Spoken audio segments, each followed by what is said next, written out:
Eto na mga boss, kakapasok lang na balita. Grabe si VP Sara Duterte, nadiin na, iginante ng mga prosecutor si PBBM. Matapos sabihing marami silang nawalis na bias na senator judge. Isa sa natanggal nila si Senator Amy Marcos sa Senado. Inaabogado si VP Sara Duterte sa impeachment court. Pareho ng ganting sinasabi sa kanila ni Jose Claire Castro. Alisin dapat ang alisin, sumunod sila sa inilabas na utos sa kanila ng Supreme Court. Tara, panoorin natin to. Sir, kuha lang po sana ako ng reaction sa naging observation po ng Palace regarding po sa impeachment trial. Kahapon kasi sa press briefing po sa Palasyo, tinanong kasi si Palace Press Officer Jose Castro sa assessment ng Palace sa Day 13 ng impeachment trial. Binanggit po ni Jose Castro na may ilang senator judges na tila umaaktong parang mga abogado at sinabihan nga po niya na huwag magdala ng walis sa Senado dahil hindi dapat walisin o balewalain ang katotohanan. Ano po yung reaksyon ng prosecution sa pahayag na ito? Sa inyong pananaw, may implication po ba ito sa kasalukuyang impeachment proceedings? Thank you po. Sige, ladies first. Nakita din natin yung press conference na yun live.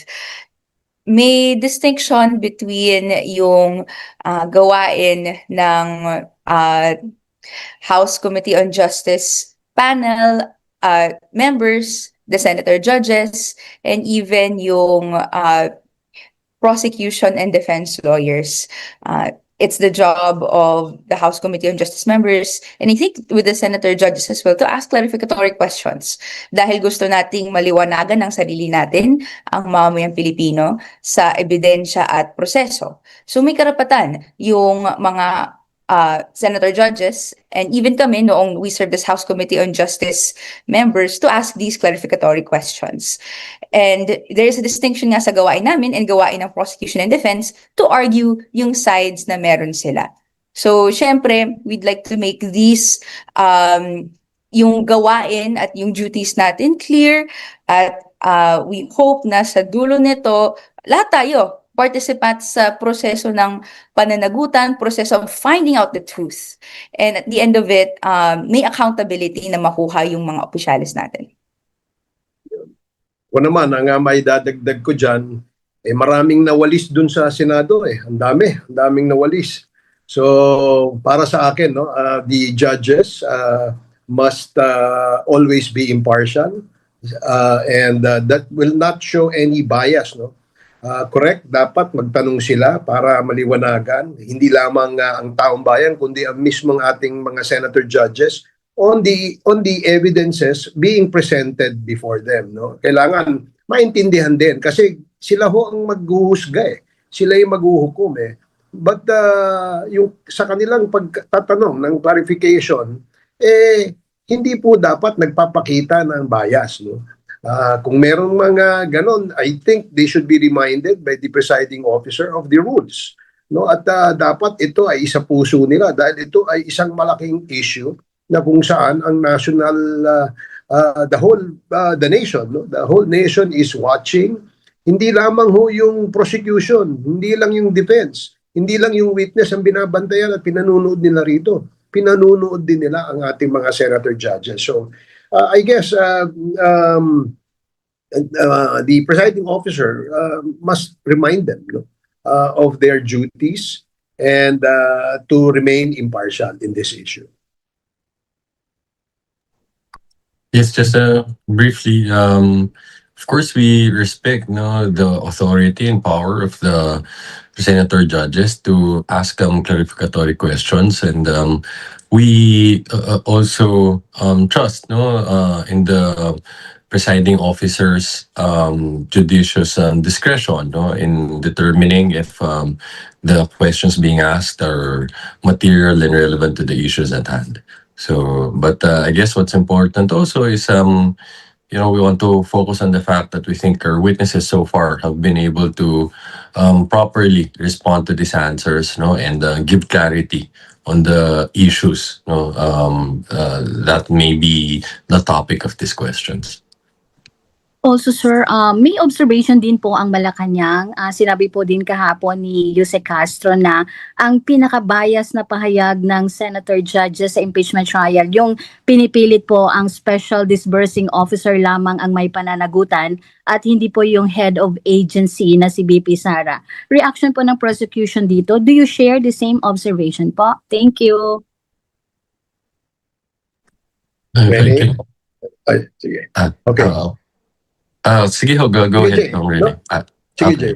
Okay po. So, What do you think? siguro to address this, to be safe, ang gagawin ko na lang ho, no, I will refer you again to the response of our witness, no, regarding this matter, si COA's attorney Roderick Wamil. So sabi nga ho niya, his position is liability is not on the special disbursement officer alone. In fact, higher responsibility and accountability is placed on the head of agency. And he pointed to specific provisions of the law and yung joint circular. Kung saan nakalagay ho dyan, maliwanag, na it is the head of the agency who's directly and primarily responsible for all funds and properties pertaining to the agent, to his or her agency, no? At nakalagay din ho sa joint circular that governs the use and liquidation of confidential funds. Ang head of agency, siya ho ang inaatasan, no, na siguraduhin na yung liquidation process under that joint circular will be properly and strictly observed. Nakalagay din ho dyan, meron din siyang also responsibility to directly supervise the use of confidential funds, no? At makikita din natin dun sa mga napakadaming certifications and different liquidation reports, documents na pinirmahan ng Vice Presidente, nakalagay doon she's accountable for the use of those confidential funds. So, again, this is not my words. These are the words of Attorney Roderick Wamil, na sabi niya, ang head of agency ang mas may mataas na pananagutan dyan. Which of course, in this case, is the Vice President. Sorry. Siguro ang idadagdag ko na lang po, kilala sa jurisdiction natin, or sa jurisprudence rather, yung doctrine of command responsibility. So pag may pagkakamali kung anuman sa isang document, yung isang parang inferior government official, no, merong pa ring responsibility ang supervisor, ang superior officer. And may batas tayo tungkol dyan. So hindi natin pwede masabi that the buck stops at just the special disbursing officer. Meron at meron pong responsibility yung higher commanding officer. Ako naman, dagdagan ko rin yan. Susugan ko lang yung sinabi ni Kong Rene at saka ni Attorney Jay, no, na itong malinaw na malinaw sa joint circular na ang head of agency ang accountable dito, no. Yes, the head of the agency appoints the SDOs, ito si Fajarda and si Acosta, but to me, no, they are just mere pawns. Sila lang yung tiga kumuha ng, sila yung magdi-disburse, no. At sila yung may authority given by the head of the agency to disburse these funds and make sure that the funds are properly used and properly spent on items that are allowable under the joint circular. So sa tingin ko, no, hindi maiaalis, no, ang pananagutan ng head ng agency dito sa usapin ng confidential funds. Kasi nga, siya ang pumipirma sa physical and financial plans, siya ang pumipirma sa liquidation, siya ang pumipirma sa mga iba pang certification. And clearly stated doon that itong mga signatures na ito ay necessary, no, doon sa mga dokumentong isinasubmit doon sa Commission on Audit. Kaya hindi pwedeng maialis, no, ang pananagutan sa head of the agency. Alright. Po, Thank you. salamat po. Thank you. Okay. Ngayon po naman magtatanong si Haji. Go ahead. Magandang umaga po, Haji Kaaminyo ng Brigada News FM Manila. Hi Haji, morning. Opo. Ask ko lang po yung reaction ninyo in an interview, I think it's yesterday.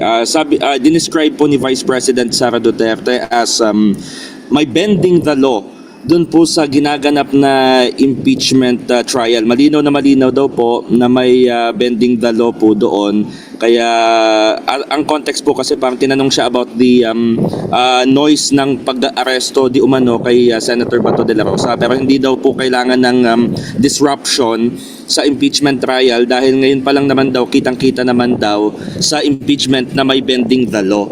Would you like to react on it? Kung Rene? Oo, na siguro si Kong Ace. Sige. Hindi ko alam kung saan banda no na merong bending of the law, no. Kung ang tinutukoy dito ay itong proseso ng impeachment, nagsalita na ang ating Korte Suprema at sinabing ito ay sang-ayon sa ating saligang batas, sang-ayon itong trial o yung ginawang clarificatory hearing sa House of Representatives. So hindi ko matumbok kung saan yung sinasabing merong bending of the law, no. If ang kanyang tinutukoy yung tungkol doon sa mga ebidensyang inilalatag ng prosecution, mukhang mali yata because ang sa panig ng depensa sila dapat ang magpatunay na itong mga ina-allege dito sa ating articles of impeachment mapapatunayan o madedebunk sa pamamagitan ng ebidensyang hawak ng depensa. So sa ngayon parang hindi ko maintindihan saan banda at papaano sinasabi na merong bending of the law dito sa usaping impeachment trial. Ang dagdag ko na lang din po doon, yung mas nakikita nating clear evidence of bent laws ay yung napakadaming ebidensya ng anomalya sa paggasta ng confidential and intelligence funds ng Office of the Vice President and Department of Education. Imagine yung thousands of acknowledgement receipts submitted to support their audit report. Ni isang official receipt walang nakita. And marami rin po tayong mga acknowledgement receipts nakalagay ang paggasta gamit for medicine, for safe houses. Clear naman po sa joint memo na hindi po yung acceptable use of confidential and intelligence funds. If there's anything that has to be answered with regards kung paano na-observe yung law, yung rules, yung regulations, it should be VP Sara Duterte. So we look forward to later down the line, yung counter-narrative or yung defense ng legal team ni VP Sara Duterte because as it stands, wala pa rin po tayong clear explanation kung bakit ganun kadami yung anomalya sa isinumiting mga audit reports for OVP and Department of Education Confidential Intelligence Fund spending. Ito, mahalagang punto rin ito siguro, dagdagan ko lang yung sinabi ni Kong Rene, no? Remember, 2022 pa ito na nagkaroon ng issue tungkol sa notice of disallowance. 2026 na ngayon, no? 4 years has passed. The Office of the Vice President and the DepEd Secretary was given the opportunity, no, to rectify o i-correct yung mga submissions nila dun sa COA. And wala pa. 4 years, 2026 na ngayon. Hanggang ngayon, wala pa silang isinasubmit para patunayan na itong mga pondong ito ay ginamit talaga sa Confidential and Intelligence Fund. No? So, surprising lamang na it takes about 4 years. Well, ngayon nga, umabot na tayo sa trial. Diba? This is the perfect and the most opportune time for the Office of the Vice President to clear her name, no, by showing evidence, showing documents compliant with the joint circular na walang anomalyang ginamit o ginawa ang kanilang opisina. Pero as we speak, wala pa tayong nakikita. Napakadali naman sigurong mag-submit, no, sa COA ngayon ng mga resibo. Pero mukhang wala. They always stuck with the submissions na ang karamihan ay puro accounts, acknowledgement receipt. So medyo may malaking katanungan tungkol dyan. Okay. Last Yes, question na lang po. can I also add something, Yes, po. Jay, Go, quickly? go ahead, attorney. Quite frankly, this is the first time I heard it, so I had to look for it, no, para accurate when I address it. Nakalagay dito sa statement, VP Duterte said, napakaklaro naman yung bending the law dyan sa impeachment na yan. Simula pa sa House of Representatives, hanggang sa pagkakaroon ng dalawang tao na nakaupo doon sa ano bang tawag dyan? Stage, rostrum, or elevated platform. Okay. So as pointed out by Kong Ace a while ago, no, if the Vice President is pertaining to the proceedings before House of Representatives, well, the Supreme Court, no, has already ruled on this matter. It has dismissed due to mootness the two petitions filed, no, before the High Court, no, to question those proceedings, no. So mismo na nga din ng sinabi, no, ng spokesperson ng impeachment proceedings, so clear, wala nang reason para hindi magtuloy-tuloy itong impeachment proceedings which are now pending before the Senate sitting as an impeachment court, no. About sa next part naman na sinabi niya, dalawang tao na nagkaupo doon sa ano bang tawag dyan. I think she's referring to the Senate President and the presiding officer, no. But with respect to that, that's an internal matter that's already been decided upon by the Senate, no? And it's clear that the Senate President has already spoken on this and explained, no, why they had the authority to do that, to designate another presiding officer. And I think more importantly, no, sinasabi kasi bending the law na nangyari sa impeachment. I think both parties agree that the presiding officer has been conducting, no, and presiding over these proceedings in an fair and equitable manner. We've heard this from the defense themselves, no, not complaining with the way that the presiding officer has handling matter. Both parties are in agreement, no, that the presiding officer has been leading this impeachment proceedings with a steady hand, no. Talagang wala namang pinapaboran sa mga magkabilang panig. So I don't know saan ang panggagalingan na sabihin na may bending the law na nangyayari dito sa impeachment proceedings. Okay. Last na lang po, may patanong lang po. In an Okta survey dated July 4 to 11, lumalabas po na si VP Sara pa din ang preferred ng mga Filipinos with 43%. Although lumiliit daw po yung lamang kung head-to-head po sila, no, ng kanyang sumunod po sa kanya with 34%. Para po sa inyo, ito pong result ng survey na to ay nakaka-alarma po ba or namo-motivate po ba kayo or ano po yung ano ninyo, yung feeling po ninyo dito sa Okta survey na to? Yeah. Sige, ako muna sasagot, Kong Rene and Attorney Jay. Sa tingin ko, unang-una, no, hindi naman basihan, no, itong popularity contest para dito sa usapin ng impeachment trial, no. Ang sinasabi po dito sa impeachment trial ay kung ang ating mga hinalal na mga opisyal ng gobyerno, regardless whether nakakuha ka ng 100 million votes or 1 million votes, does not exempt you, no, from accountability or yung pananagutan kung ikaw ay may pagkakasala. Kaya natin ginagawa ito para ipakita, no, kung karapat dapat pa ba na manatili sa pwesto ang ating pangalawang pangulo after itong mga alegasyon na ito ay inilahad, no, dito sa isang trial na sinasabi nating impeachment trial. So again, the popularity will not in any way, no, affect nor influence nor perhaps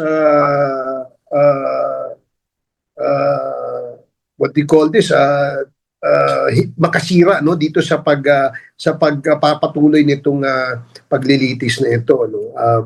Again, kailangan nakatutok tayo dito sa ebidensya, yung ating panawagan na maging impartial ang ating mga hukom, nang sa ganon ay ang kanilang basihan, hindi lamang yung kanilang affiliation with a political party or yung kanilang basihan pagdesisyon ay yung popularity nung respondent, kundi dapat tingnan mabuti, timbangin mabuti, usisain mabuti at natural no na kapag dumating sa punto na sila ay magdedesisyon, ang ebidensya ang kanilang gagawing basihan. Hindi po yung ibang bagay na walang kinalaman sa ebidensya. Mahirap gawin itong trial na ito dahil ito ay political, divisive at isang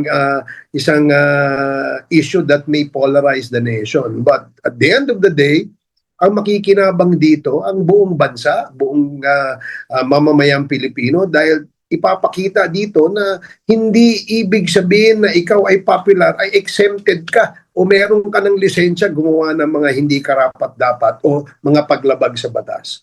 Remember, itong ating trial dito ay walang kulong, no? Kundi itong trial na ito ay pagtatanggal lamang sa pwesto ng mga taong inihalal ng ating taong bayan kung sila ay may pagkakasala o merong ginawang paglabag sa ating mga batas.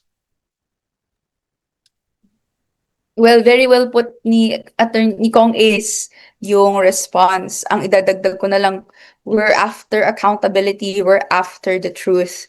Popularity does not factor in doon sa paghanap natin ng sa dulo nito, hustisya sa mamamayan, kung nalaman natin at matatakan na meron nga pong pondo ng bayan na hindi tama ang paggasta. Kung nalaman natin na may paglaki ng yaman na hindi naaayon doon sa nireport sa SALN. Kung meron pong pagbabanta at panunuhol na labag po sa batas at sa konstitusyon. Andito naman tayo dahil minimeasure natin yung fitness to rule ng isang opisyal dahil po may maraming gawain siyang ginawa na tinimbang bilang impeachable offenses. So sa atin, ginagawa natin yung trabaho sa pagpoproseso ng complaints na to na mabigat enough na may ganitong ebidensya. At syempre, hanggang matapos ito, hanggang mahatid yung pananagutan na dapat nararapat, yung hustisya na nararapat. And just quickly also, no, I think we can't overemphasize our position here, no, na hindi ang kasikatan, ang popularidad, hindi kailanman dapat maging lisensya ito, no, para matakasan ang accountability, no. With this, no, kung ang mga opinion ng mga kababayan natin, tulad ng lagi din namin sinasabi, naniniwala kami mas dapat na kung alamin natin ang opinion nila pagkatapos ng maglatag ng ebidensya ng prosecution, and to be fair, ang depensa din kung meron, no? At pagkatapos nilang makita ang kabuuan ng ebidensya, doon natin pakinggan, no, kung ano ng kanilang opinion. Dahil kami, malakas ang tiwala namin sa aming ebidensya at naniniwala kami pagkatapos makita ng mga kababayan natin lahat ng ebidensya dito sa paglilitis na to, mabubuksan ang mga mata nila. Maraming salamat po. Alright, maraming salamat din, G. And now we will listen to Lance. Go ahead, Lance. Hello po, good morning. One question lang po for me. Yesterday din po in an interview sa Davao City or in an interview somewhere, sinabi po ni Vice President Duterte na wala raw pong mali doon sa pagbisita niya doon sa ilang mga nakakulong na senador na sina Senator Rodante Marcoleta and Senator Jinggoy Estrada. I'm just curious po, is the prosecution bothered at all with this pagbisita or mga visits? Kasi as we can all surmise naman, the vice president is currently on trial, and Senators Marcoleta and Senators Estrada are still possible na makaboto po doon sa impeachment trial dahil hindi pa naman malinaw kung ano po talaga yung mangyayari doon sa botohan. So, nabobother po ba yung prosecution? Tama po ba na ang isang vice-presidente na humaharap sa paglilitis ay bumibisita doon sa mga senator judges na pwedeng humatol sa kanyang kaso?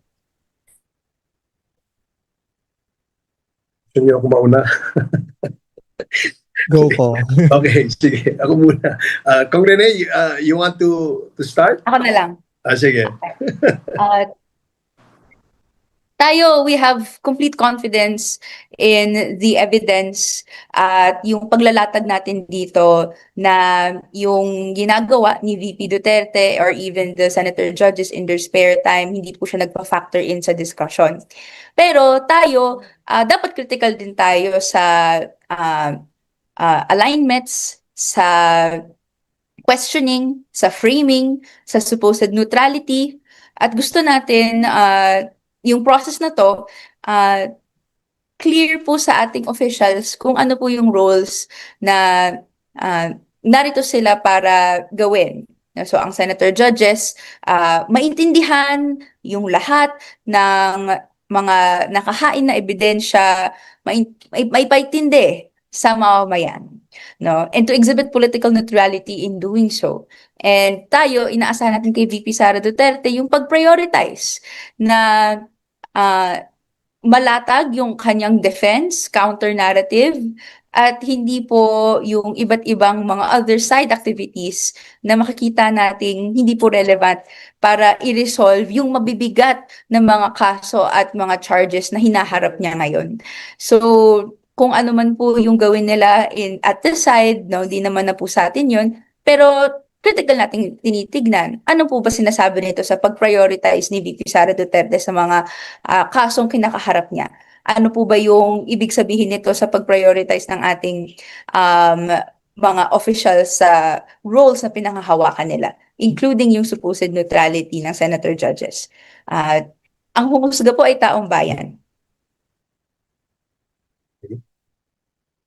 Ako naman, ang may dadagdag ko dyan kung ano yung sa tingin namin yung pagbisita, well, karapatan ng kahit sino na bisitahin yung kanilang kaibigan kung ito kung ito'y nasa loob ng piitan o ano, it doesn't really matter and does not even affect the issue at hand. No? Sa aming paniwala, karapatan niya yan, bisitahin yung kanyang kaibigan. Nagkataon lamang na ang kanyang binisita ay mga senator judges, no? Na sa kasalukuyan ay hindi nabibigyan ng pagkakataon na sumali dito sa impeachment trial na nangyayari sa Senado. If ang kanyang pagbisita ay para kung sakaling sila ay makapag-participate, ay ma-impluwensyahan ang kanilang mga desisyon, karapatan niya siguro yun. But again, let us remind the senator judges na maging impartial at ang kanilang gagawing desisyon ay desisyon na matagal na magkakaroon ng epekto sa kanilang karera sa politika. Hindi nakakalimot ang ating mga kababayan. No? Halimbawa, kung sila ay after showing all the evidence na hindi na debunk o hindi na dispute at mabigat itong mga ebidensyang yun, and in spite of that ay bumoto sa hindi sang-ayon sa opinyon ng karamihang mamamayang Pilipino, then sila ang mayroong pananagutan sa ating mga mamamayan. Sa aking paniwala, she has all the right to visit, just the same, just like the time when she visited the kulungan to visit former Congressman Arnie Teves and Ramil Madriaga, allegedly, no? So, yun yung mga karapatan niya yan, bumisita. Thank you, Earl. Si Rosalie daw po, mayroon ding katanungan. Rosalie, go ahead. Good morning po, sirs and ma'am. Mag-follow up lang po ako dun sa issue po statement ni VP Duterte na ang sabi niya nga po, hindi na kailangang guluhin ang impeachment dahil magulo na siya sa bending the law. Yung pong mga gantong public statement po ng Vice President na respondent dito sa impeachment trial, could that affect public confidence po dun sa process? Can I respond? Actually, I wanted to go back to that before we ended the discussion because I really find it troubling, the statement and concerning. I've quoted some parts of it earlier, and I was reading the article again about it, and based on this, sinabi niya dito, again, she said, napakaklaro naman yung bending the law dyan sa impeachment na yan. And then she doubled down in saying, hindi na kailangan guluhin ang impeachment dahil magulo na siya sa bending the law. So,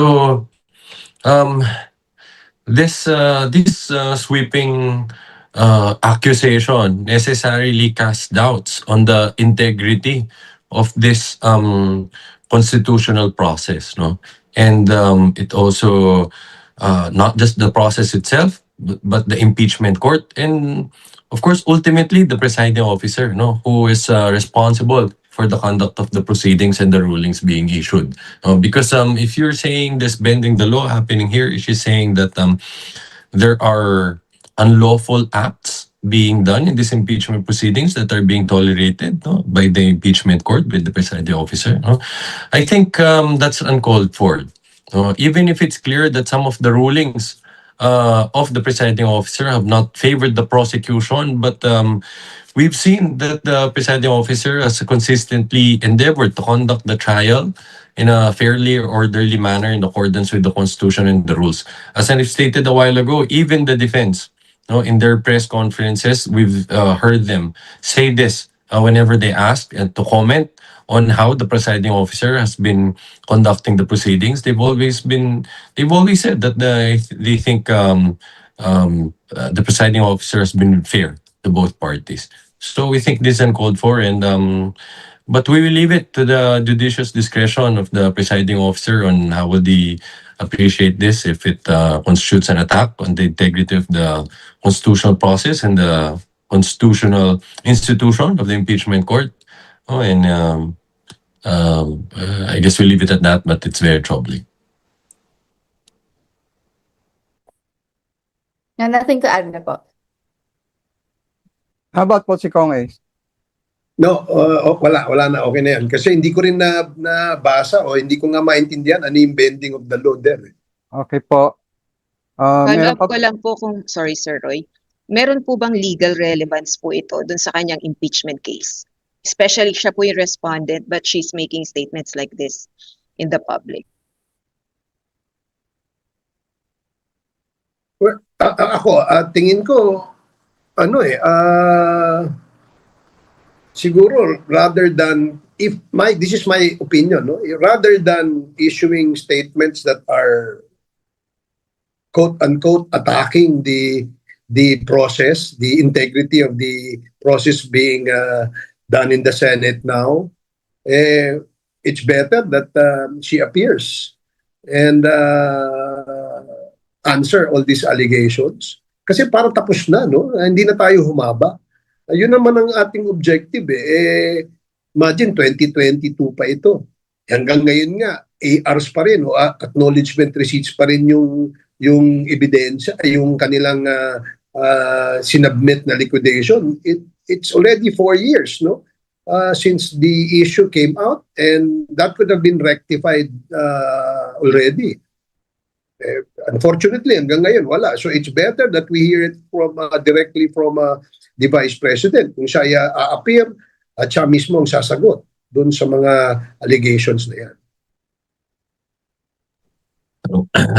Again, definitely, as I've said a while ago, that's why we think it's very troubling, it's concerning, because it undermines the people's trust and confidence in this constitutional institution. No? As a lawyer, as an officer of the court, I feel that it's my duty also to defend the impeachment court. No?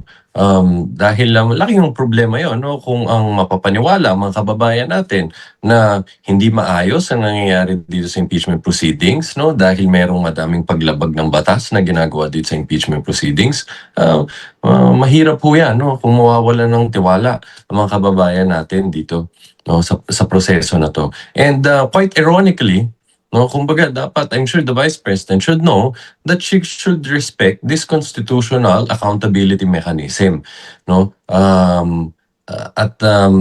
Lalo na ang pinag-uusapan pa naman dito sa articles of impeachment, ang charges sa kanya ay culpable violation of the Constitution, no? So again, we hope, no, na as sabi nga po ni Chair Ace Barbers, no, instead of attacking the integrity of the institution and the proceedings, baka mas maganda ho siguro sagutin ng diretsuhan yung mga mabibigat na accusation dito sa articles of impeachment. Huling dagdag na lang po. Ako, dismayado po ako bilang lawyer din. ilang years pa lang sa profession, but VP Sara Duterte is also a fellow lawyer at several years na rin po siya sa kanyang profession. Hindi po willy-nilly, hindi po basta-basta nagbibitaw ng ganitong salita. Dapat po may ebidensya, may arguments bakit masabi na ganun yung kaso. At sa ninarate nga po ni Attorney Jay kanina, no, doon sa basehan kung bakit daw quote-unquote may bending the law, simula pa lang doon sa House of Representatives. It's beating a dead horse. Paulit-ulit na po yung naririnig nating argument na noong clarificatory hearings at the House Committee on Justice may quote-unquote irregularities na. Pero time and time again, the House and those involved in the impeachment process have explained kung ano na po yung naabot at ano yung nangyari po sa House Committee on Justice clarificatory hearings. For example, yung isa dyan is yung pag-submit ng AMLC ng report to the House Committee on Justice kung ano po yung nakita ng mga branches with VP Sara's accounts na covered and suspicious transactions na kailangan pong i-report sa kanila. And for that reason, mali daw yun. And for that reason, actually, yung asawa po ni VP Sara, si Attorney Mans Carpio, ay nag-file ng cases against several congresspeople, against the AMLC, against the BSP, doon sa nangyari na yun. Na time and time again, we've explained, meron pong authority under the law para gawin iyon. So, this is a tired argument that the people have already in their minds known the answer to.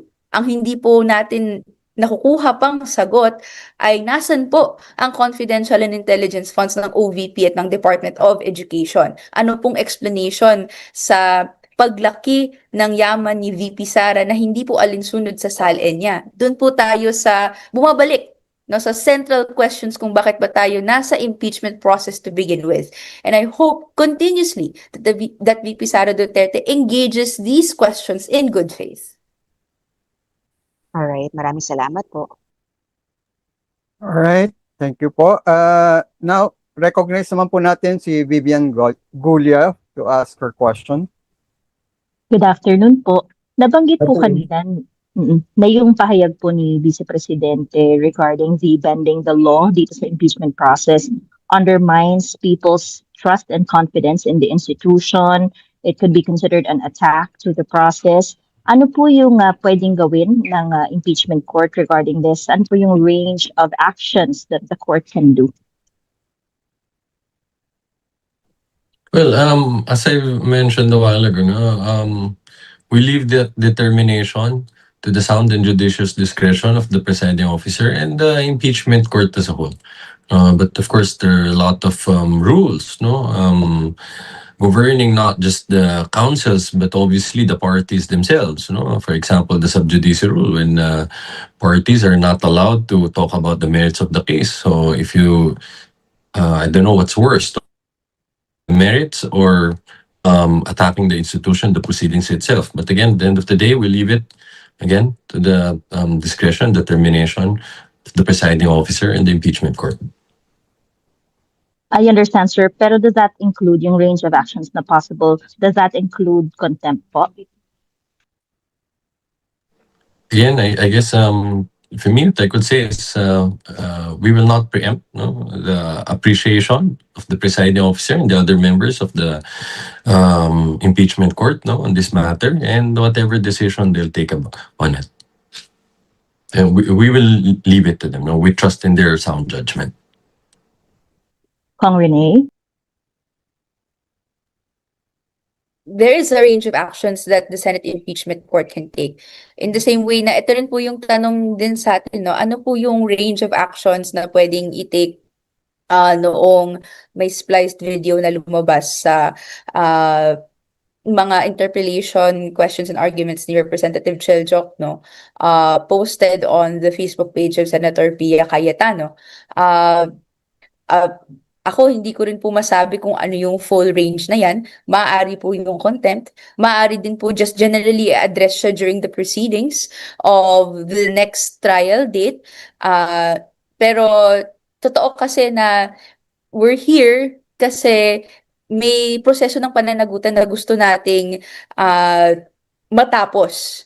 Kung at every turn ay may naririnig tayong pag-undermine ng process na yon sa nakasalang sa mismong paglilitis, that puts into question kung gaano po ba nirerespeto ng public official na yun, si VP Sara here, yung proseso na ito, yung authority ng lahat ng mga nakasalang dito, at syempre, at the end of the day, yung mamamayan. Kasi may epekto lahat po ng charges na ito at yung eventual penalty na ipapataw sa kanya na resulta ng lahat ng proseso na ito at yung pag-iintindi ng mga mamamayan.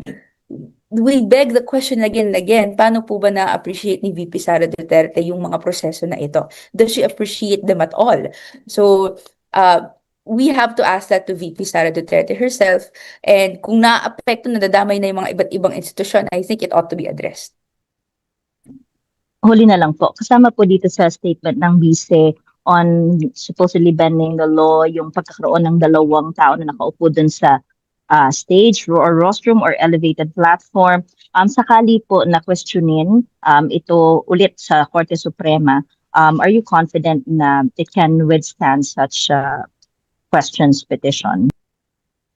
Ako po, as long as meron pong documentation, papers, yung Senate Impeachment Court na relevant at kaya pong ipakita sa Supreme Court, that should suffice. Again, meron pong separation of powers na ino-observe tayo dito sa jurisdiction natin. Ibig sabihin, kung ano pong mga patakaran na i-establish ng Senado, kung anong patakaran na i-establish ng House para sa kanila, yun po ay nararapat para sa mga institusyon na yun at hindi po dapat pumasok at mag-interfere yung Korte Suprema unless of course may question of due process na or grave abuse of discretion na. So, kung meron pong ganun ng Senate, edi wala pong problema. Salamat po.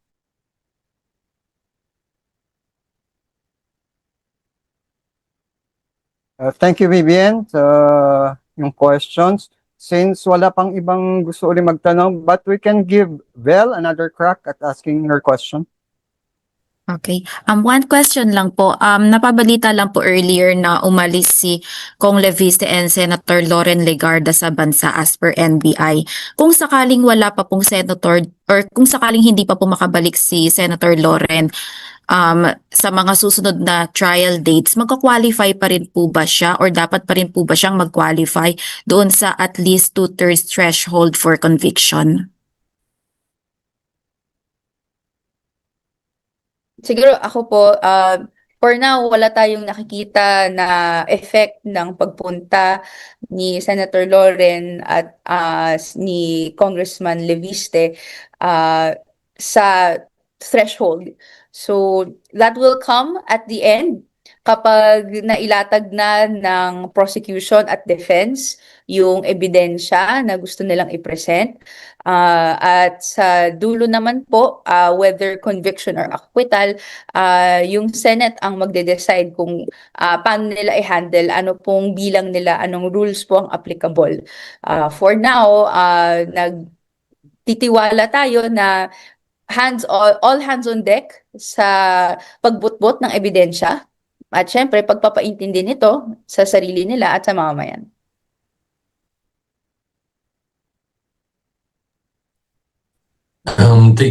Una ko siguro baka we may be speculating too much, no? For all we know, baka by Monday nandyan na ho ulit, no, ang the good senator at will participate in the proceedings, no? But in any case, sa ngayon, malinaw po yung ruling ng presiding officer dyan. 2/3 means 16. So meaning kasama na nga ho doon, no? Madami namang at the time that statement was made, madami naman hong ibang senator judges na hindi nakakapag-participate, no? So parang walang pinagkaiba dito sa sitwasyon kung hindi man makakadalo sa susunod na pagdinig ang si Senator Loren Legarda. But at the end of the day, tulad ng sinabi ni Kong Reneco, maybe this matter would be properly addressed at the more appropriate time, no? At sa ngayon, yung legal position namin on it, hindi pa namin din pwedeng ma-discuss, no? Dahil hindi pa naman na pag-usapan yan yung position ng both parties regarding that. So I'll be violating sub judice rule. But for now, focus lang muna tayo sa pagpresenta ng ebidensya tulad ng sabi ni Kong po. Ako naman, tanong ko lang, official ba yung travel sa ni Congressman Leandro Leviste and Senator Loren? So if it's official, then maybe wala sigurong question. If it's not an official travel, then maybe somebody should ask. Anong bang meron? Di ba? So yun lang ano doon. Now the threshold, no, yung voting will come at a proper time. I guess both camps, both panels, prosecution and the defense are already maybe preparing a petition before the Supreme Court, or maybe other groups that are also interested in knowing ano ba yung threshold kung meron mang pagbabago. But the ruling of the presiding officer in the beginning of this trial stays. No? Sinabi niya na 2/3 of all members, meaning 24 ang ating senators sa ngayon, so 16 pa rin. Unless this is changed by the Supreme Court. Okay, thank you po. Okay, thank you very much, Vel. Okay, good morning po, Kongs. For Kong Ace Barbers po, Yes. in an interview kahapon po may 4 na ex-Marines na binawi yung mga statements nila. And isa po kayo, I believe, dun sa mga nasa listahan nila na nakatanggap daw ng malita along with other Kongs. Your comment on this po? Well, unang-una, para lang sa kaalaman ng lahat, ako ang una nag-file ng kaso, no, for libel and cyber libel dito sa mga Malita boys, no, at saka si si Attorney Baligod, no. So finailan ko sila ng libel at cyber libel, and sunod-sunod, no, ang ating mga kasamaan sa Kongreso na nag-file din ng kaso. Sa aking pagkakaalam, no, nung lumabas itong video na magre-recant yung 4 doon sa 18 Malita boys, ako'y natutuwa dahil lumalabas na yung katotohanan. Sila mismo nagsabi na merong nagtutulak sa kanila, merong gumawa ng kanilang joint affidavit, at merong nagsasabi sa kanila na ito ang sabihin. No? Hindi ba nakakabahala yun? No? Kaya nga pakiusapan natin itong 4 na ito na dapat siguro mas maging matapang pa kayo. Pangalanan nyo. Sino yung mga yan, no? At kung kayo ay may ebidensya, ipakita nyo na itong sinasabi ninyo ay may katotohanan. Nang sa gano'n naman, hindi naman maapektuhan, no? Itong mga taong pinangalanan nila dun sa kanilang joint affidavit na na malakas pang ipinahayag ni Attorney Baligod. Oh. So yun. Do you think po this will prove or strengthen your credibility as part of the PROSEC team along with Kong Jinky and Kong Laila na nasa list din? Well, yes, I believe so. No? Bakit? Kasi unang-una, kasinungalingan eh. Wala pang bumabaliktad na 4 na Malita boys. Meron ng inconsistency sa mga pahayag nitong mga 18 ito, no? Pati si Attorney Baligod, no? So, alam mo na merong pagsisinungaling, alam mo na merong paninirang puri, at alam natin na may ganyan. At kami naman naniniwala na ang ating mga kababayan ay hindi basta-basta naniniwala sa mga ganitong klase, no? Kaya nga tamang-tama na bumaliktad itong mga kliyente ni Attorney Attorney Baligod, no? Bumaliktad na at nagsasabi na ngayon ng mga katotohanan. Lastly po, what do you think prompts then para mag-recant dun sa mga statements nila?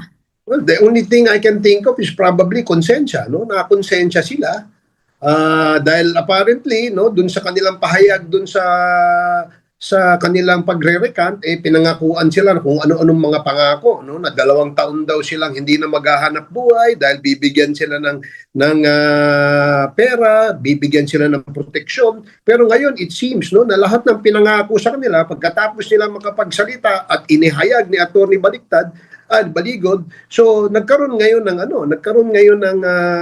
ng ika nga paglalahad ng katotohanan dito. So I guess siguro mas magandang makumbinsi rin nila, no, yung kanilang ibang mga kasamahan. At dapat siguro kung makukumbinsi nila yung karamihan sa kanilang mga kasamahan na Malita Boys, siguro dapat maglabas na ng sila naman ang panagutin natin kung sino man ang gumawa nitong fabricated lies na ito, sino man ang gumawa nitong paninirang puri na ito, siguro dapat panagutan nila yan sa batas. Okay, thank you po. Thank you, Ben. Thank you. Earl, may follow-up ka? Sabi mo? Yes po, good morning, Spokes Ace. Kung Ace, busina lang po ako, no, asking outside lang the impeachment matter po muna. Yun din lang Yes, sa sir. tanong ni Vel. Kasi binawi rin nung Malita Boys yung kanilang mga sinasabi na nag-deliver sila ng pera noon kay dating House Speaker Martin Romualdez. Baka lang po, being a colleague, meron kayong short statement about that. Oo, alam mo, nakakalungkot na kung yan ang magiging basihan para sa pagpa-file ng kaso sa mga kasamahan natin sa Kongreso, para namang walang bigat, no? Walang bigat 'yun. At siguro dahil nga ito ay sila ngayon ay bumaliktad, makakatulong yung kanilang pag-recant dito sa pagpapalabas natin ng katotohanan tungkol dito sa usapin ng flood control, na kung saan maraming kasamahan natin sa Kongreso ang na-involved, lalong-lalo na ang ating dating speaker.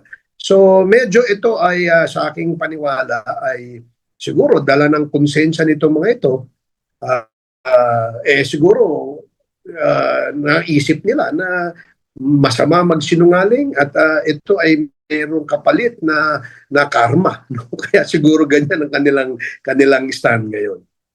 Thank you, sir. Balik ko lang Thank po you, sa impeachment. Ngayong binawi nila yung mabibigat nilang akusasyon, specifically yung direkta sa mga membro na may kinalaman sa pag-i-impeach kay Vice President Sara Duterte, na-establish na po ba ngayon na mukhang deliberate attempt lang ito to attack the impeachment process?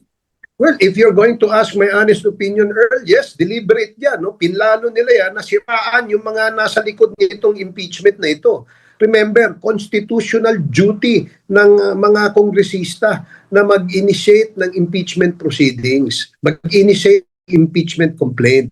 At ito'y dadaanin sa proseso na ang tawag natin ay due process, no? Na binibigyan ng pagkakataon ang inaakusahan ng oras para magpahayag siya ng counter dito sa mga usaping ito o dito sa mga allegations ito. So obviously para sa akin ito ay bukod sa paninirang puri na gawain naman ng marami diyan, no, na siguro bayad yan, no, na mga lalo na diyan sa social media. Sumikat itong social media, ang daming magaling So naninira na sila at nagpapahayag ng kanilang opinion tungkol dito sa impeachment ito. And ang pinaka nakakalungkot nagpapakalat pa ng fake news kagaya nito, no, na kung saan ay sinabi nga nung 4 na Malita Boys na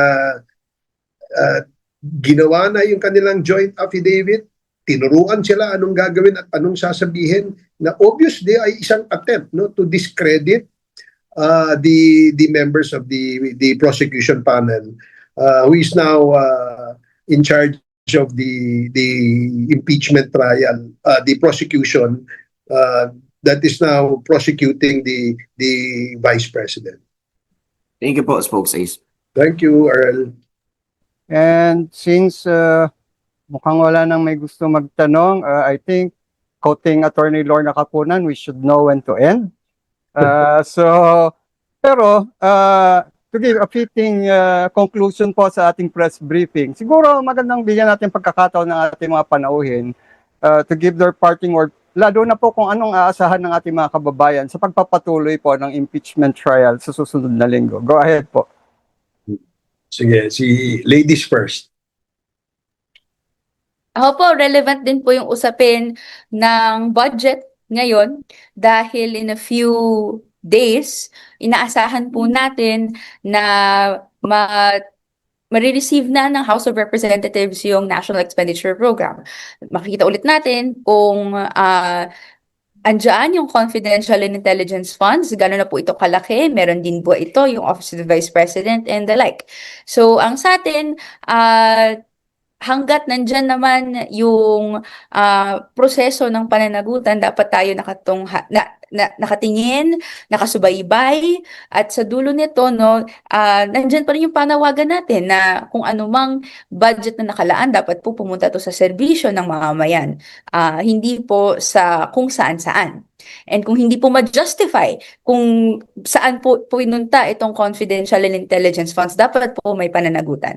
So I hope these discussions not only shape the impeachment process moving forward, but also yung budget process that we will be undertaking for 2027 dito sa House of Representatives. Yun lang po. Maraming salamat po. I hope we have a good day today. Okay, ako naman, ulitin ko lang, no? Kasi since 2022, it seems that wala pa ring sincere effort to liquidate.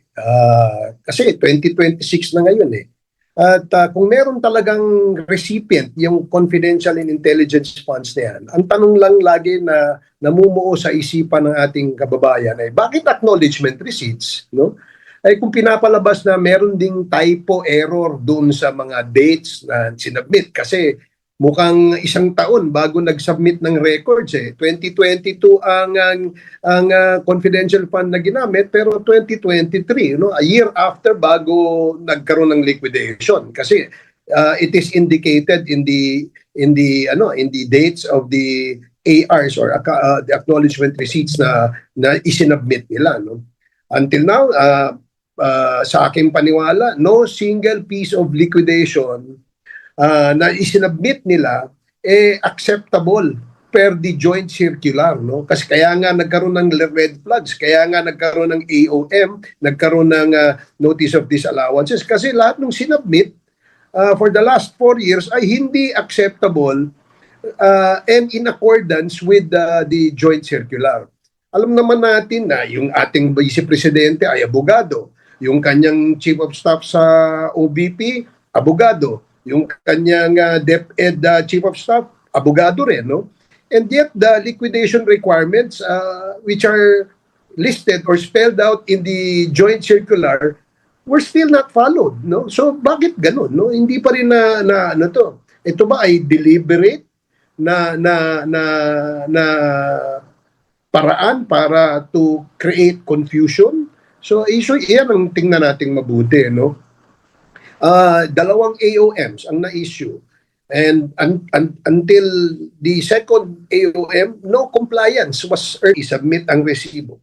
Kung merong mga taong gumamit ng ibang pangalan pero nakatanggap ng pondo, meron pong kaakibat na report yan, no, na dapat isinasubmit in a sealed envelope. At doon natin makikita, no, kung ano ba, naging successful ba yung intelligence and surveillance gathering nila. Kasi gumamit tayo ng pondo ng bayan eh. So dapat tingnan natin yon. Yun ang mga sinisilip natin. This has nothing to do with politics, nor not even 2028. Because 2022 pa ito. Hanggang ngayon ay hindi pa rin nasasagot. Gusto lamang malaman ng taong bayan kung anong katotohanan sa likod ng usapin tungkol sa confidential funds. Sa akin lang, very quickly again, no, inanyayaan ho natin lahat ng mga kababayan natin na tunghayan at subaybayan ho natin itong mga paglilitis na napaka-importante dito sa impeachment proceedings. So sa susunod na linggo, asahan ho natin ang pagtuloy ng pagtestigo ni Ms. Sailin Del Campo, no, na siya po yung magtutuloy doon sa storya na nakita na natin sa testimonya ni Attorney Wamil. So siya po na yung magpapaliwanag anong nangyari, no, dito sa mga usapin ng mga issues ng AOM at pag sumunod na no, notes of suspension and the notes of decision, no, dahil sabi nga ng Mr. Wamil at some point 2024 he left, so siya po ang sumunod. After niyan, tatawagin naman ho natin yung mga senior disbursing officers na si Ms.